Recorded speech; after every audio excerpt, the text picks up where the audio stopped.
Hi, I'm Roberto Martinez and you're watching Toffee TV. It's Toffee TV, it is me Ped, it is Baz. We're here to talk about Everton's game against Hearts. Friendly, Sunday afternoon. 3-1 victory for the Blues. Quite comfortable in the end, but they were down to an early goal, quite early on from a set piece, Baz, a set piece. Shock horror. Will they ever learn? Will they ever learn to defend set pieces? That's the number one question on everyone's lips. I don't know. If they practice them, they might be able to. It was practicing, you say? Practicing. I say practicing. Yeah. Okay. Just practice some. Just practice. Practice So a 3-1 win, a Romelu Lukaku hat-trick. What were your overall thoughts on the actual performance? I thought it was a good performance, to be fair. Pre-season's difficult, isn't it, in terms of fitness levels, and you can't get too excited about a win. You shouldn't get too upset about a defeat, obviously. But I thought Everton went about it quite well. I thought they went about the business quite well. Obviously, conceding that goal early on from a corner wasn't very, really poor, to be honest. John Stone should have done better. You know, and it's kind of a straight ball into the box, and the lads headed it well. But you know, we've got to learn to defend those better, because teams like Stoke City, West Ham, who are renowned for being good at set pieces, will obviously target that. Before the game, obviously we've seen Stephen Pienaar coming into the ground on crutches. It looks like he's going to miss the start of the season with a hamstring injury, another hamstring injury. Jared Delafeu's currently out with a hamstring injury as well. It's just so disappointing, isn't it? You know, trying to get Pienaar fit. Looked like he was getting there, and now he's going to miss the start of the season. And you know, he is so important. I think, well, I've continually said for the last year how important he is to the way we've played, and we haven't really replaced him, even though, again, I've said for a while he should be the number one player we're replacing, because we haven't replaced him on the pitch. Well, he's the one who we haven't been able to replace him, have we? No matter who we've put there, they've never kind of been able to do what he does. Osman had a little bit of a goal last year, and it worked to a certain extent, but it's never quite the Pienaar quality. And you know, I remember I keep going back to that interview we done with Roberto Martinez at the end of the season. We asked him about the Pienaar situation, and that was an area that he said openly he was looking to try and correct. Well, he said he was open to correct a lot of positions. Well, you know, that's one that has been a conundrum for us, and it's, you know, it's being able to have someone in that area who buys you that time on the ball, allows Baines to join in. Wins a lot of fouls as well, which is probably one of the things that's now starting to the questions are being answered now on the fouls. All those fouls over the years that he's bought us are obviously coming back now, aren't they? They're taking the toll on his body, clearly, unfortunately. Or training on hamstrings, yeah, whatever it is. But no, you know, I think obviously he is a big miss. But we're gonna, you know, he's 32, so it's a player that, you know, these injuries are probably going to continue to creep up now. So it's an area that we have to try and rectify. Do you think? I mean, a lot's being said about Tom Cleverley. Could he be the replacement? I mean, he doesn't look like a replacement. But when Roberto Martinez had him at Wigan, he did play on the left hand side, I think, of a 3, and that was sort of the role he played. And even though we haven't seen that from him at Man United or at Villa, do you think that's possibly a position that he has got earmarked for him, and thinks that maybe he could develop him into becoming? Possibly. He also talked about him as a number 10 this week, hasn't he? Told it all on Twitter, didn't he? He's talked about it. I think, look, Graham Jones has come out and spoke about Cleverley's versatility. So obviously he's going to be used probably anywhere across the middle at certain times. I'm not sure how I feel about him being a direct replacement to Pienaar, because he's very good at helping the play on. Cleverly, he'll get it and he'll pass it and he'll get it back. Will he hold his position the way Pienaar does? Will he bring Baines into the game as much as Pienaar used to? I'm not so sure, but he can certainly go in and do the job. There's no question. Do you think then that might force a change of formation in a way? As I say, he played within a 3, and maybe, you know, you look at the amount of centre midfielders we've got. You know, going back to having a 3 with the 2 behind of Barry and McCarthy, you know, that maybe using Baines, as we've always used Baines, as the left-hand side outlet, but without having sort of the trickery of a Pienaar, just having a standard sort of midfielder on the left-hand side who can just shift the ball back to to Baines, but in a more conventional way, rather than having that trick, rather having that, you know, little turn or winning you a foul, just a conventional midfielder who can play over there. Because we did see that last season. He did try and fit Naismith over there. He did try and fit Barkley over there. Now maybe he thinks Cleverley can do that job. If you've got someone who's disciplined enough, Naismith's not disciplined enough to stay over there. You know, Stephen Naismith. Not, I think discipline mightn't be the right word. Well, no, but he likes to go and join in further up the pitch, doesn't he? He naturally moves from left to right. Naismith, he goes across the pitch. Barkley wants the ball. He's never going to stay out there, so when he's just exposed, Cleverley's probably got the discipline to kind of stay there. What Everton done at heart was they had Kone playing over on out towards the left, at times joining in as a two with Lukaku, with Mirallas dropping back. So the shape kind of shifted at times to be 4-4-2 and then go back to a more conventional 4-4-3 with Kone moving out to the left. And Kone done well, to be fair. Yes, you did hear me say those words. Kone done quite well. So I don't know, maybe that's sort of kind of in his thinking about having a more flexible three up there, especially when Gerard Deulofeu's fully fit again. Do you have the flat three? Will he play a flat three midfield players, or will he go with the 3-1-2? He might go with both. At the end of the day, that's what people have been asking him, is, you know, different formations, horses for courses. I mean, we look at the team from yesterday. It was Howard, Baines, Stones, Jagielka, Coleman. So there you've got your typical back five. Joel was down to start the game, but Howard started. Don't know what happened there. Whether Howard had a bit of a... yeah, probably. Yeah. Midfield. Barry, McCarthy, obviously in their traditional roles. Mirallas, Osman, Kone, and Lukaku. Now, first thing I'll ask you is, do you think that'll be the team that starts against Watford? No. Who do you think then will be in that team that won't be? I'd be surprised if Kone starts against Watford. I think Cleverley will come in for Kone. Osman, I don't think Osman will start either. I think Barkley will start. I think he'll play Cleverley where we've just been talking about. I think he'll replace Osman because Osman started on the left of that three yesterday. And I think Kone will drop out and Ross Barkley will go in behind Lukaku. I mean, looking at it from yesterday, I don't know if it's worrying or it's not worrying or whatever, because it's just football and you've got to do what's best for the team. But Osman again in that friendly yesterday was busy, was providing. Was the link-up player, got Coleman in a couple of times to help out on goals or create chances. That to me, I mean, I'm not saying that's worrying because I think Ozzy's very good at that, but it's worrying that when I look at that team, it instantly takes me back to 2 years ago.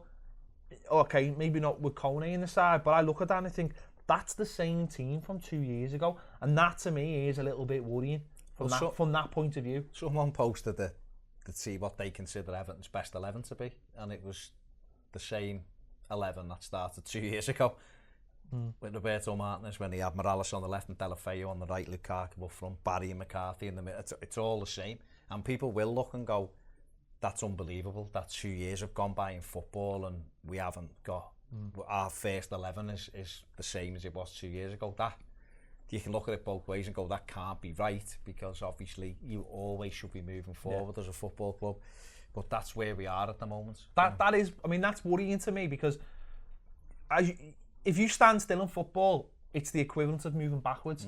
Everyone else is buying around you, and it's not just 1 year, it's 2 years now. And obviously, you know, last summer we tied up Lukaku and Barry, and we made those permanent signings, and you know, obviously someone like Jerry's coming this summer, which again, it's like you're going back 2 years. It is just a little bit worrying that I messing about today, put a tweet out of it, of a team that, you know, could be around by October of injuries or suspensions, and when you looked at it, it was a little bit worrying when you scratched the surface. I know we spoke about this before, and listen, we'll talk about rumours a little bit more later on, but Everton do traditionally do the business in August for one reason or another. We won't go into that at the moment, but you know, they do the business in August, and that window is open till the 1st of September. So I mean, from that point of view, you know, you don't want to worry too much. But I think, from my point of view, pre-season is a time that you do want to bring players in. You do want to get them bedded in. You know, you do want to get them used to the system, the other players, just getting comfortable around the club, especially if you're bringing them in from abroad. And I always find that when you bring players in, certainly after the season's already started, they're playing catch up. They might have had a pre-season that fits in with what the manager wants to do. They don't necessarily know the system, and it's just that general bedding in time. Yeah, I mean, the ideal is you get them in before pre-season. That's the ideal. You want them in first day. You want them to get to know each other. But we had a very, very successful season 2 years ago when we brought 3 lads in before the stroke of midnight, so to speak. So ideally, from our point of view, we would have liked our business done 4 weeks ago, but it is what it is. Yeah, we'll wait and see, and we'll talk about a few more rumours in just a moment. Obviously, Romelu Lukaku gets a hat-trick in this game, and that's good to see. I know a couple were penalties, but at least he's putting the penalties away, and that's confidence-wise. And I thought he took his goal really well. I mean, what was your overall thoughts on his performance? Because obviously, something that has been talked about, especially in the Asia Cup, was the lack of goals, the lack of any kind of forward play, really. Yeah, I mean, it's support and everything else, isn't it? I thought Everton just attacked better yesterday. I thought Lukaku looked hungry. He could have had 5 or 6, to be honest with you. It's a couple of wayward shots. He's had a couple of shots blocked. He's had one where he's raced clean through, and you're thinking to put your foot through. He's tried to set it up for somebody else, try to pull it back to Osman. So, a bit more selfish. He could have ended up with 4 or 5, but it's good to see him getting the goals. Took his goal really well and put himself about. And that's what you've got to do. You've got to make yourself a handful, because it's no use going through the motions in pre-season and then saying, when day one comes, I'll be on it then because it's the first game of the season. You do it now so that you're ready to go, and it's good that he's got a hat-trick. He'll be up and running. And scored against Swindon as well, so he's got 4 goals in open play, hasn't he, already? So and considering last season we didn't really get him back till the first game against Leicester. So the fact that he has played, he wasn't really back, was he? No, and the fact that, he had that injury as well. So the fact that he's playing, he's getting goals in pre-season, he looks a little bit fitter, he looks a little bit healthier. And he's had the rest as well. And I think taking the game as a whole, I thought that we looked better. And we mentioned this last week, and there was a lot of doom and gloom after the Arsenal game. But one of the things we said on the show was, hopefully that week away will have got the fitness right up, and then they've had a very quiet week away from the spotlight, just training, and maybe they've done a few other things, a lot more now that there might be a little bit more fitness in the bank. They've maybe working now a little bit more on movements and attack and play, and that's only going to help Romelu Lukaku score more goals, and the attack and play in general. The likes of Seamus Coleman, the likes of now Leighton Baines is back. That's all going to be there to aid Rom, because there's so much pressure really on his shoulders when you think about it. I mean, for a kid who's like 21, 22, when you think there is so much responsibility on him, isn't it? Because this team, in effect, is built around him, because he is the focal point of the strike force. We spoke how many times we mentioned how isolated he gets in games. So much on him to hold the ball, to keep the ball. And really, the attacking force, it's all on him. I think what I thought made the difference against Hearts was the fact that he did have Coney up there. He had, say what you want about Coney, he is what he is, but having someone who'll take the ball and try and use his body and knock people about enables a different Lukaku. It enables Rom to play on the shoulder almost, to move better. And he just looks happier, and he looked happier. He was on the ball all the time. Everton could have and probably should have scored 10 goals against them, so that's a big improvement, because they look the threat going forward. Saying that then, I mean, how important is it that, we spoke about Coney last week, and how important is that Everton could go out and get another striker that's up to the level a little bit more then, and it's not all on Coney, because I don't think either of us think that he's fully up to it. I mean, I'm sure if he gets fitter and stronger, he can be something for the team. But having another striker who's in and around Rom's level, or just below Rom's level, I mean, that'd be a massive boost for the team. Yeah, you can't go into a season with one centre forward. All right, Coney will come on and he'll be a physical presence and he'll try and put himself about, but let's be honest, he's not going to get a lot of goals. Tim Howard scored as many goals as Coney for Everton, so we can't, and that's just a fact, by the way. But we need someone in who can come in, and if Lukaku's not on it, or we want to go with a double threat, we need someone who can come and do that. And like you say, it doesn't necessarily have to be at Rom's level you know, with that kind of profile, but someone who knows how to put the ball in the net in the Premier League, and that's what we're crying out for. Liverpool have got 7 centre forwards at the moment. Now, okay, they'll probably lose 2 of them. That gives them 5. We've got 1 and a bit, to be honest. So, okay, we're talking about forward play, talking about goal scorers. Kevin Mirallas, right? Lots of rumours, lots of links away. We probably felt like he would leave this summer. The interest doesn't seem to have been there, though, really. Not from the teams that he'd want to be linked with. You know, Champions League teams. Now you're sort of scraping the bottom of the barrel now with teams like West Ham being linked with them and teams in Greece. I mean, how the hell are teams in Greece going to be paying him? So luncheon vouchers. It does look like he potentially might stay now. I mean, what does he need to do? Because we know on his day how good Kevin Mirallas can be. You know, what has to happen that we get that more consistent level out of him? I don't know. I honestly don't know. I think Mirallas on his day is one of our top players, and you can understand why people are kind of hesitant to think about selling him, because he can, you know, it can just be the flick of a switch, and he's unplayable some days. But just don't see it enough. Don't see it enough, and that's what's infuriating about him. He could play off Lukaku in the 10, you know, a split striker. He could play wide right, wide left, and be a really, really important part of Everton. But you don't know what you're going to get from him, and when you don't know what you're going to get from someone, it becomes difficult to manage. He's got to make his mind up to stay.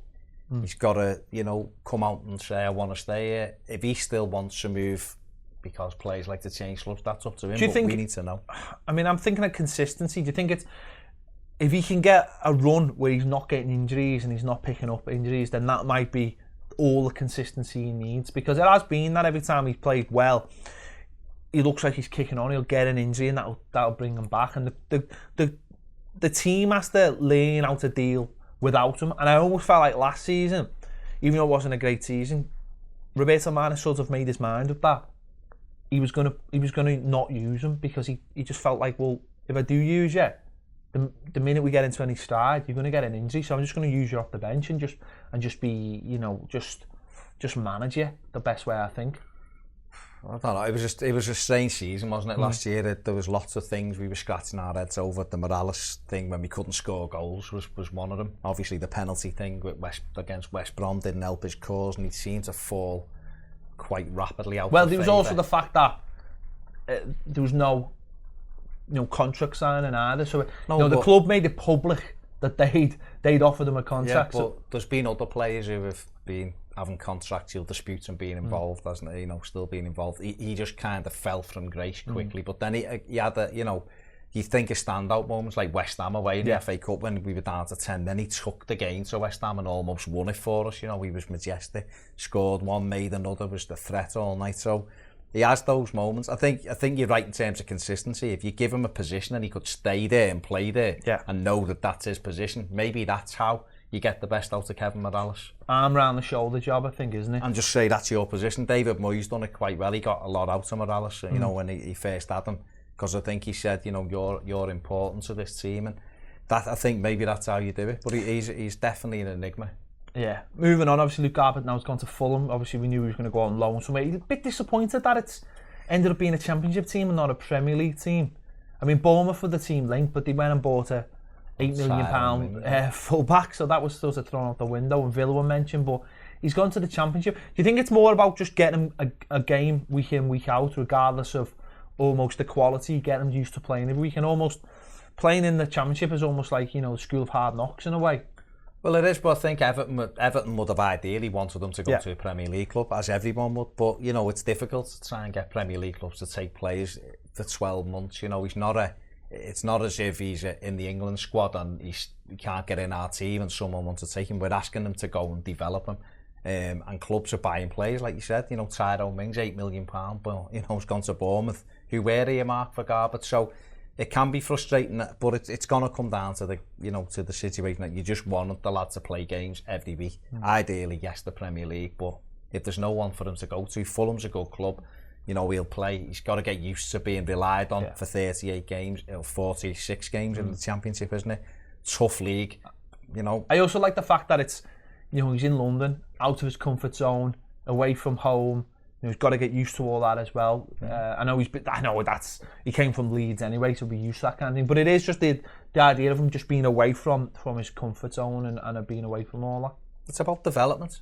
It's about development. Staying at Everton and playing a handful of games, a Carling Cup and a couple of FA Cups, isn't going to really kick him on as much as we need him to. There's obviously aspects of his game he needs to work on, but Fulham's a good club for him. Very quickly, a couple of rumours. We haven't had many rumours to talk about. Doesn't seem to be much going on. Charlie Austin's been linked with the club, and Dick Van Dijk as well has been linked with the club. He's on loan from Mary Poppins land. So, any thoughts on them two?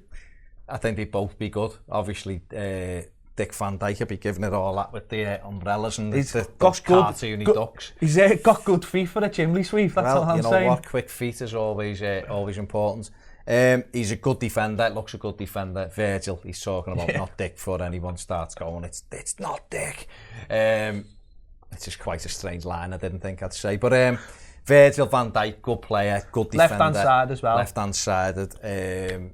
Charlie Austin, I would have him in a heartbeat because he knows the Premier League, scores goals, good age. So yeah, I'd quite happily take the pair of them. Interesting. I think they'd both be good signs for Everton. We'll wait and see. August is normally a busier month. Let us know what you think in the comments below. On Twitter as well, it is at ToffeeTV1. Make sure you subscribe as well up there. Look out for our other videos this week as well. If you subscribe, you'll get the video straight away, and we'll be back soon.